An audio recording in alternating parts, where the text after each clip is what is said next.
Welcome to Practical Shamanism. I'm Katie Weatherup. I'm a former engineer with 20 years of experience working as a shamanic practitioner, and I hope to help you to connect to your personal power and magic, and to support you in living a really good life that just keeps getting better. Thank you so much for joining me. I just got back from an absolutely wonderful trip through Yellowstone and a good bit of the part of Wyoming that isn't Yellowstone. And I just had this really beautiful, blessed journey. So one of the intentions and desires I have is to be in right relationship with the land, to move with it with a lot of grace. And I just felt so led that the decision that I made to go to this place ended up being perfect place and time for an incredibly sweet and blessed experience. So, for example, I drove over the Bighorn Mountains and went down the other side to the little town that was where we could stop for the first place when you come out of the mountains. And there was this exquisite art cafe with all of this homemade food and beautiful work by local artists that was just this really sweet, exquisite interlude. I really loved getting to see the art of places that we had been looking at and enjoying, and the views and what that inspired. You know, there's a lot of very, very beautiful art that comes out of the area. And there was a medicine wheel that's one of the largest in North America in the Bighorn Mountains. It's at about 9,000 feet. And the literature that I'd read and what I'd read online was that it was going to be a 3-mile round hike. And the first half of it was uphill at elevation. And I knew that was something that, would be challenging. And yet it just felt like it would be so much a missed opportunity to leave the area without having the experience of that place. And it was windswept and exquisite, and there was the energy of this being an old circle. Some estimates put it at having been in use for something like 10,000 years, and massive juju for the modern people who are using it and still doing ceremony and having it be a touchstone to these ancient traditions. So really exquisite experience. And while I was prepared to attempt to hike up to it, at the point that we got there, the gate was open and we were able to just drive right up to it. And that was really lovely that it didn't have this big price of having to hike up the hill. And if we'd gone earlier in the day, the gate might have been closed. There might have been something that prevented us from having that particular experience. And we got to have this space. The friend and I, person I was traveling with, we got it to ourselves for this big amount of time to just really, really drop in and really be with the energy. And I saw some really, really cool messages from the animals, a lot of really, really wonderful animals. Raven kept showing up over and over and over again. We would drive to a new place and overlook or a hiking trail and get out of the car, and there would be Raven right up close, fluffing its feathers and saying hi in all these locations. So that told me to do a shamanic journey and talk to Raven and find out what the messages were. Buffalo also came in really big. We got to sit in the road and wait for Buffalo to finish walking across the road in Yellowstone. So a lot of these really potent experiences, really, really good timing, really beautiful weather. I really intuited when would be the most appropriate time. And we had exquisite weather, and there was a snowstorm right after we flew out of Bozeman. So the walking with grace with the land and tuning in and asking permission and moving with the energies and feeling the flow opened up a lot of just really exquisite grace notes and decisions that I made intuitively, just picking the Airbnb we stayed at. We got to be really close to Bighorn Canyon, which I didn't even know about, but it was adjacent to this wild Mustang reserve, and the wild Mustangs, were agnostic about which reserve they were on. So we got this, really close up opportunity to see a whole herd of Mustangs, which was really exquisite. So a lot of that. And one of the things that just kind of occurred to me, there was an interaction that really stood out for me that I thought was interesting and notable and has kind of been on my mind with right relationship to people and groups of people and the stories that get told about people and the polarization that happens and how things get represented from a distance. So the interaction that really kind of sparked some of this musing, we pulled up in Bighorn Canyon and there was this amazing overlook of seeing a river and mountains, and we had it all to ourselves. And then this other car pulled up and we were sharing that we had both seen the Mustangs. And this older man, he was showing some friends who were up from Georgia around, but he lived in Wyoming, and he nodded to us and said hello, which was lovely, and asked where we were from. And we said San Diego. And he kind of stiffened and took a step back, like, oh, keep San Diego people away from me. And from my point of view, I'm like, "Oh, okay, well, you have an opinion, that's fine."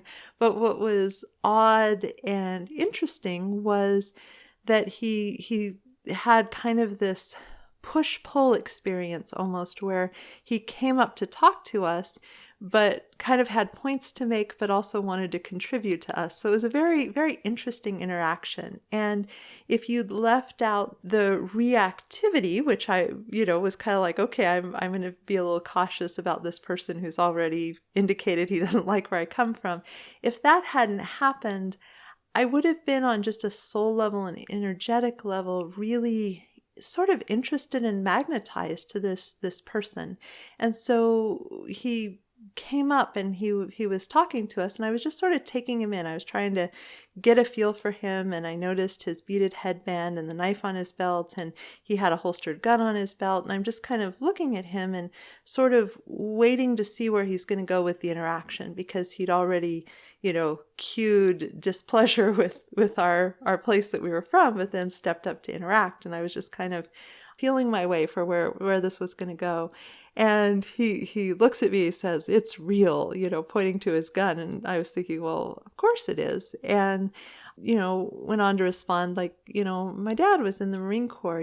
I grew up in a rural area of Northern California, and my dad didn't take his pistol into town, but if we were going to be, out walking far in the back hills, he took his pistol with him. It was just part of what happened. And there were, he had guns, and he did indeed use them to defend the hen house when, a wild critter decided that it would break in and make it an all-you-could-eat buffet. So I don't have trigger with guns per se. I think it's a very complicated issue, but what this man was responding to was sort of arguing with me, it seemed like, in a way that I hadn't even engaged in. And Californians want to take our guns, which, if you look at the headlines, you could certainly get that impression.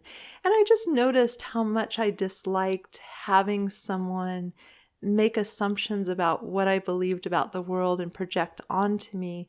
And at the same time, I could really understand that if you were looking at the sensationalized headlines, why you might just naturally objectify people. Like that's what we do. We create these categories where we're not filling in all the color and the multidimensional aspects of human beings, because that takes a lot of brain power to see complexity and nuance, and our brain is always trying to simplify things down by category. So I really get the neuroscience, and I really get the headlines. We had a storm come through. It was Hurricane Hillary on the West Coast, which we don't usually get, and it became a tropical storm, and there was all these warnings and all this, sending out cautionary, like where to find water boil instructions if that happened, and, kind of a whole hullabaloo. And it came through, and it was no big deal in San Diego. It rained, it rained fairly steadily. It wasn't the most rain we got. It wasn't the hardest rain we got. It was steady rain for a while. And then looking at the news, what I didn't realize is my parents, who were, in Texas now, were watching the news and really worried about me. I'm like, oh, I would have called you and let you know it was no big deal. And sure, the media picked pictures like, there were areas that seemed like they had a harder time, and there was flooding in Palm Springs, but this dramatic representation of something that was, it was wet at a time when it isn't usually wet, but it was, largely a non-event. And it just really stood out for me, where if you're getting your information, even through really, credible, balanced, fact-oriented news services, that things get so distorted, because it isn't a very good news story to say like, didn't really have any flooding in these huge swaths that were on this huge watch. Only these little tiny areas flooded. That's not as dramatic of a story as showing the little bit of flooding that did happen in a particular place.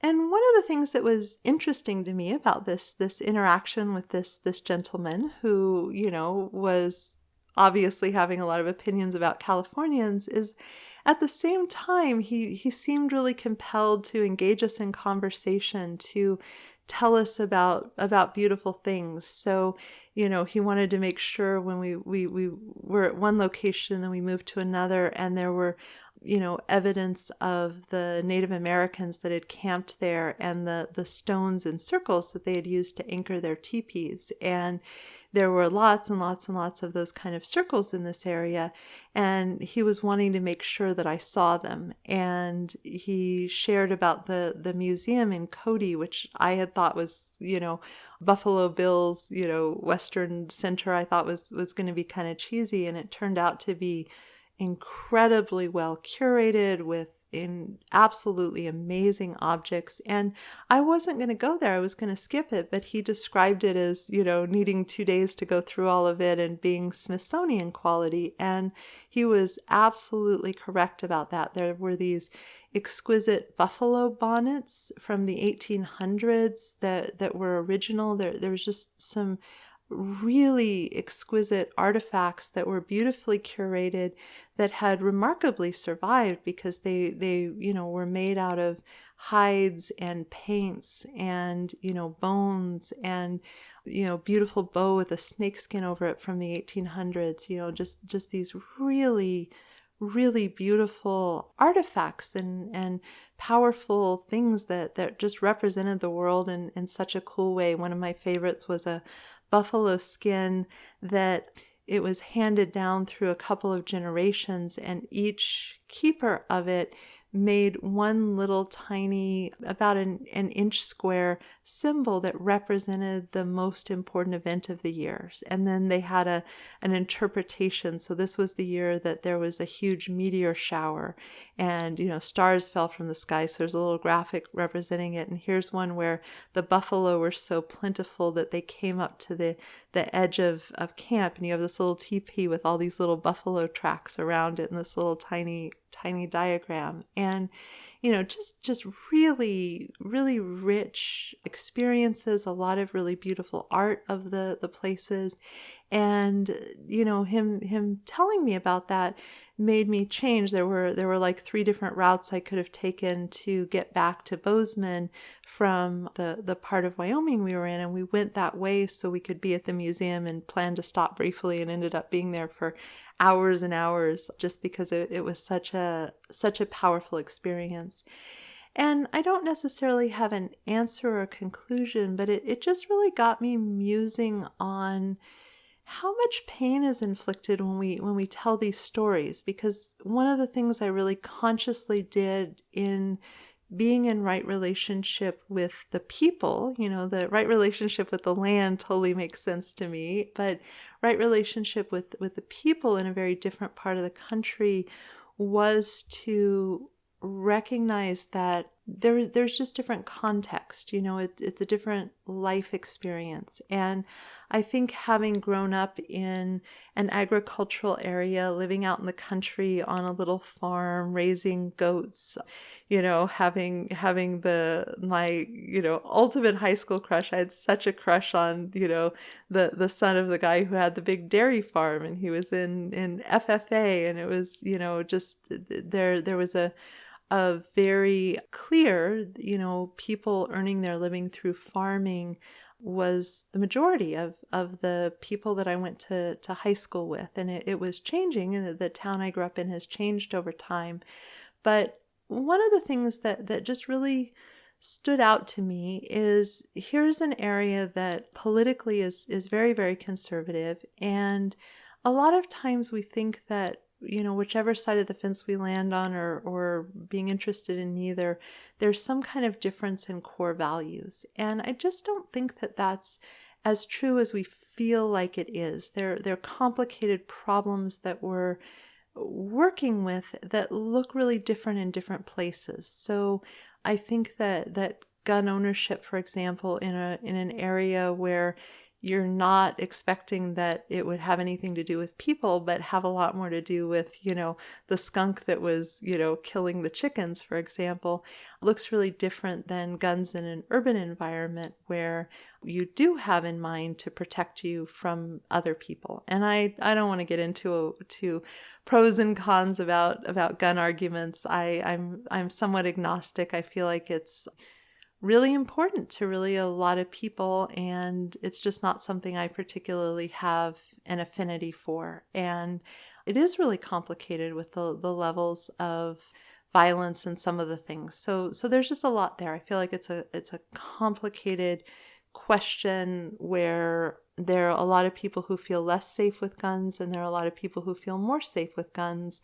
And when you get down to safety around yourself and your loved ones, energy runs really, really hot. People get really, really charged. And if they have diametrically opposed views of that, there's just a lot of energy around that.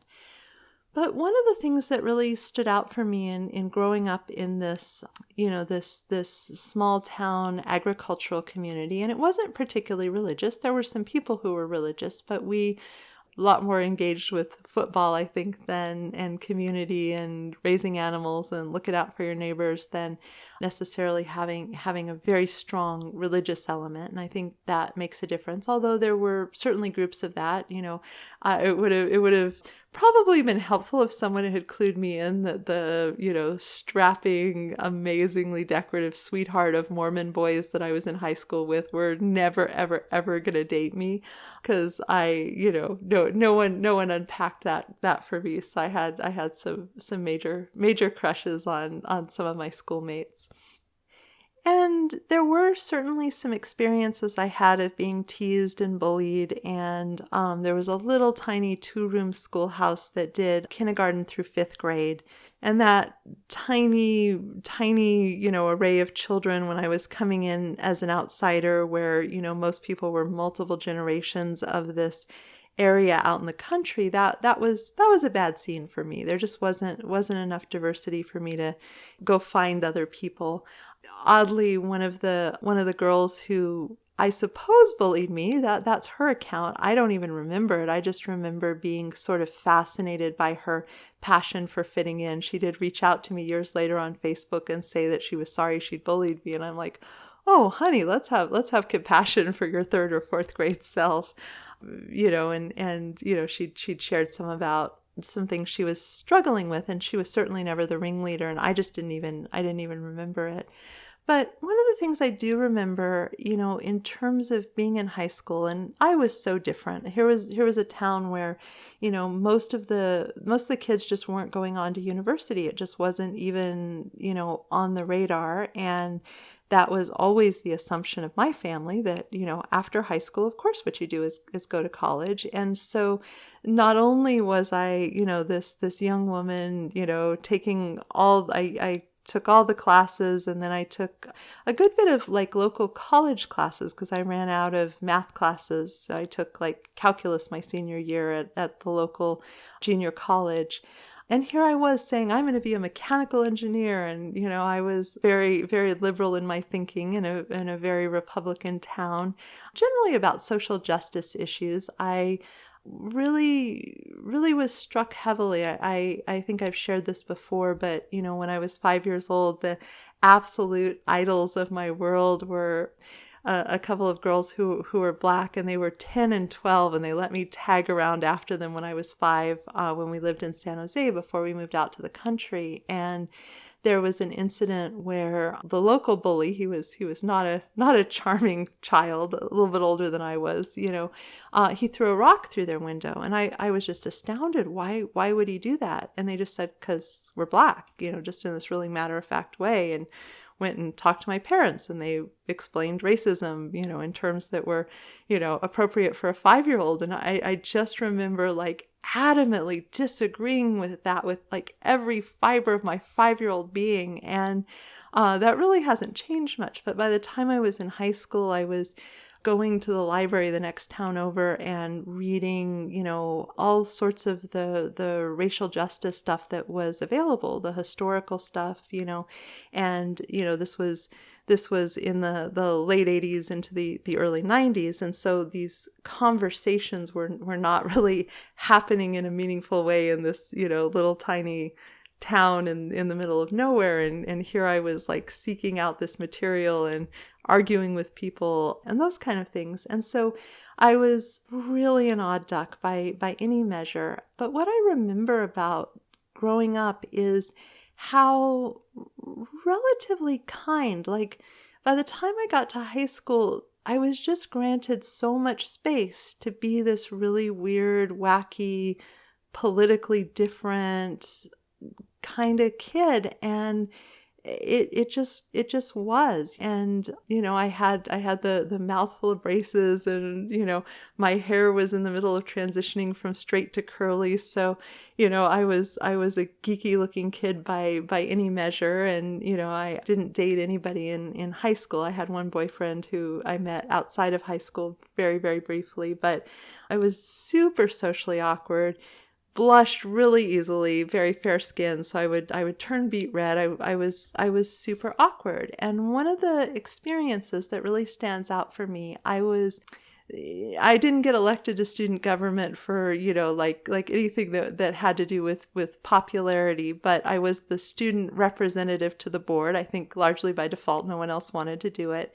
And one of the things is when we got together with the student government, I would come and, give a 2 or 3 minute report on, whatever the board had talked about. So here we are in this, big band room, and all of the most socially adept, popular kids are laughing and talking and flirting and having experiences and just, generally enjoying each other and kind of making a ruckus.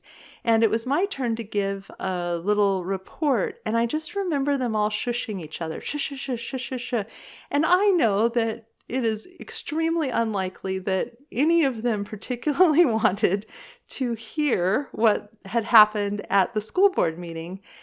They just knew that I was shy and awkward, and I felt vulnerable. It was obvious that I was uncomfortable standing up in front of them, and they were just being kind. Like the most popular kids in school were just being kind. You might even say most likable, because, popularity and likability aren't always the same thing. But the student selected kids, teenagers, all came to the consensus to stop all of their fun hormone-driven conversations to give me the safest possible space to stand up and do public speaking, which, I was bright red and embarrassed and really vulnerable while I was talking.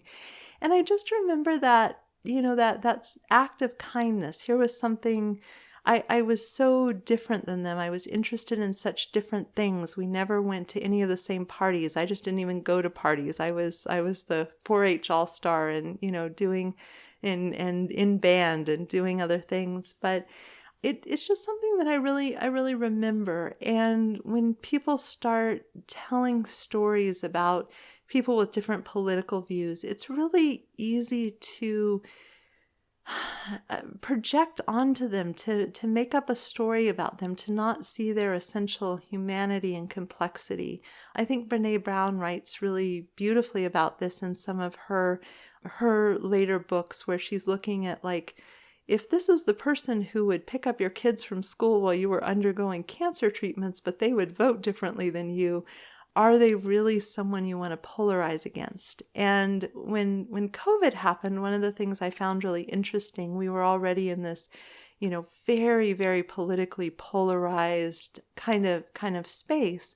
And within some of the kind of new agey conscious community, the general community of San Diego, there ended up being these incredibly bitter splits amid whether the value was self-determination and each person just deciding the path forward, or the collective, we should all be wearing masks. And honestly, this is probably unpopular with both sides. I can see both sides of the argument. I can see the balance for them. I can see the community. I can see where my thoughts about it changed as different information came out. But the upshot was that communities that had been really strongly in us were suddenly really bitterly divided within people who were all voting the same way politically. And it was just a really interesting kind of upset. I worked with a client at one point that, out of conflict about masks with fellow people in the school that she was part of, was looking at rapidly packing up her family and moving states, even though she'd been there for decades, because of how much her nervous system had gotten unregulated and how unsafe she was feeling with those differences. And I was looking at it and saying, wow, I think the differences you would have with your new neighbors would be a lot more pronounced, based on a lot of her other beliefs and values and approaches to parenting and all those kind of things. But all of this is to say, I think that we really want to provide our brains with adult supervision, that we don't indulge in our brain's desire to group and simplify large groups of people, losing their humanity and their diversity and their complexity and, the multi-layered aspect of who they are. Because it was so interesting to have this moment with this man whose desire was to greet someone visiting his state and point us in the direction of things that were wonderful and contribute to our experience, even as he was navigating his own story that, we were going to try to take his gun away or whatever it may have been. I'm of course filling in the blanks in terms of the narrative of him. But I could just see his complexity of drawn forward, drawn back, throughout the two interactions we had in these two different locations. And I know for me, there was a conscious going in, knowing that I just didn't know. I don't know what it's like. I've never been in negative temperatures. And so there are these people having this really different life experience that I'm having, that are solving different problems, that are navigating different economic situations and complexity, and really wanting to just be present. And there were people that I really enjoyed talking to and had great conversations, and there were other people I really didn't want to talk to. There was a man who was sitting at a next table at a restaurant, and he just really wanted to start a conversation, and he'd already kind of wanted to stomp his foot and make it political, and I didn't engage. I made the really conscious choice not to have my sort of gender trained niceness come out and witness him, because I didn't feel like there was this richness. But this other man, I really got a kick out of his soul, even as the human interaction and the story, made for this kind of complicated interface. And so for whatever it's worth, I just think that we're in this time that is telling a lot of really intense stories, and I can understand where someone reading the news and watching some of the posturing and positioning that's happening with some California politicians would have people having really extreme stories. I had another experience where I was visiting my parents when we were on a cruise, and my mother had generously treated me to a pedicure, and so we're sitting there, and this woman was just going on and on and on and on about Californians who moved to Texas and Californians who moved to Texas. And I gave her a window of time to move on to some other subject. It was somebody who was just talking and being witnessed. And finally I said, hey, I'm from California over here. And she got real quiet after that. I didn't go on to say that my parents had moved there or anything, but it's just interesting. It's interesting to come across that story and just wonder where I might be making up stories instead of meeting people in a really present, individual. Is there a connection of some kind available with the soul? Is there a shared experience? And there might or there might not be, but I think that our minds will default to this really unpleasant story that objectifies people in other locations in different ways. And I think there's a lot of beauty and value. So right relationship to the land in a lot of ways is simpler, but I really went in with right relationship to the people as another intention. And I had a lot of really beautiful experiences and conversations, as well as a lot of, really nice solitude throughout the trip. So it's just something to think about. I think within the spiritual community, it's easy to sort of polarize my people and those people. And I remember being at Harbin Hot Springs, which is this beautiful intentional community, and having a man ask the Native American elder who was teaching us which side the door of the sweat lodge should be on, not because he wanted to learn or heal, but because he'd had a really bad argument, which was the last straw, and he hadn't spoken to the woman in a decade, and he really wanted to confirm that he was right. And the answer was actually like, well, this culture does this, and this nation does that, and it could be here, it could be there. So the unsatisfactory to him answer was they were kind of both right, but these two people had been living on the same property and not spoken in a decade. And he was a neat man. I enjoyed being in circle with him. But it really illustrated to me that, those of us who talk to spirit and do yoga and do breath work and connect in these amazing ways are still just people with all of our potential for triggers and bumping in solar plexus chakras and trying to be right rather than kind, and, all of that, all of the complexity. And I think that there's more discernment if we are looking at people for who they are rather than assuming that there would be a shared experience with how we treated each other based on some really specific beliefs. Because again, I really had good experiences growing up of how people treated me for the most part in this very conservative, very agricultural area that, wasn't particularly all that interested in education beyond the basics. And I think it was a rich part of my journey that gives me a little bit more insight, and going in with that kind of curiosity to other people rather than a set of assumptions, I think is a really beautiful gift to other humans, but also to ourselves.